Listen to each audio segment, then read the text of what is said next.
प्रबाद पुरुष ओडिशार पूर्वतन मुख्यमंत्री श्रीजुक्त विजु पट्टनायक 108तम जन्म जयंती आज कटक चौद्वार निर्वाचन मंडली रे बहु आडंबर सहकारे पालित हो जाइछि। एही अवसर रे एक विशाल शोभायात्रा कटक चौद्वार निर्वाचन मंडली विभिन्न स्थान परिक्रमा करी शेष महानदी विहार स्थित सेलिब्रेशन मंडप ठारे एक विशाल सभार आयोजन करा जायतिला। उक्त सभारे राज्यसभा सांसद श्रीजुक्त देवाशीष सामंतराय मुख्य अतिथि भाव जोगदे विजु पट्टनायक को भारत रत्न उपाधि भूषित करिवार एक वार्ता प्रदान करथिले। आज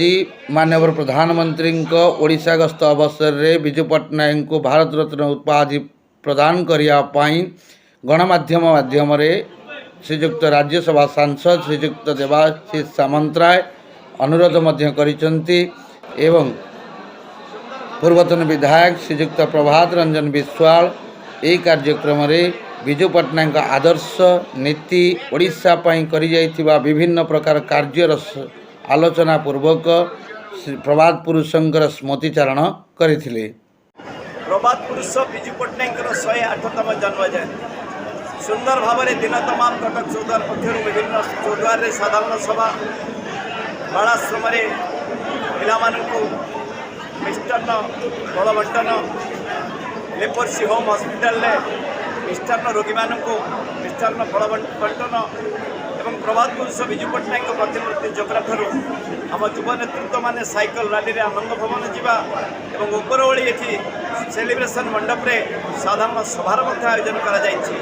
आम गहन में माननीय राज्यसभा सांसद सम्मान्य देवाशीष सामंतराय महोदय अच्छा जहाँ आज प्रभात पुरुष विजु पट्टनायक जन्म जयंती में आमर विजु युव छात्र महिला जनता दल पक्ष समर्थित कर प्रमुख कथा रही प्रभात पुरुष विजु पट्टनायक को भारत रत्न आज आलोचना करागला। समस्ते खंडे खंडे पोस्ट कार्ड महामहिम राष्ट्रपति एवं माननीय प्रधानमंत्री पाखक दवाई आज समस्त को अनुरोध करागला। प्रकृत में भारत रत्न पाइबापी जदि कहीं हकदार थे से होती प्रभात पुरुष विजु पट्टनायक जो 5 थर सुपुत्र नवीन पट्टनायक आज ओडिशा राज्यर मुख्यमंत्री सर्वश्रेष्ठ विश्व एवं भारत वर्ष 1 नंबर मुख्यमंत्री बाप से बेटा ज्यादा एभली भाव में कार्यक्रम कर निष्ठापर स्वच्छतार सहित तेणु आमर समस्त दाबी रही प्रभात पुरुष विजु पट्टनायक को भारत रत्न उपाधि भूषित करने आमर प्रधानमंत्री पाखे दाबी रही। आज प्रधानमंत्री आसुचा आशा करुचु जेन्युन दाबी कौभली भाव में केंद्रीय कमिटी निष्पत्ति नौकरी भारत रत्न एवं समस्त को दि जाइए बारंबार दाबी कला सत्य दि जाना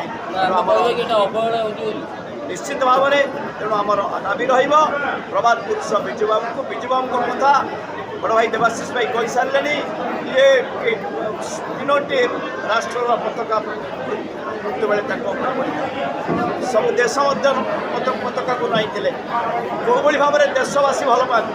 राज्यवासी घरे घरे भल पाक यहाँ हूँ हक आम ओडावासी हक आशा करुच्ची आज दिन में समस्त नवेदन रही मिलवाई आज आम समस्त जो मैंने आसुच्च समस्त धन्यवाद दूसरी जाओ आम मुख्य अतिथि आज देवाशीष भाई आज आम कटक राशि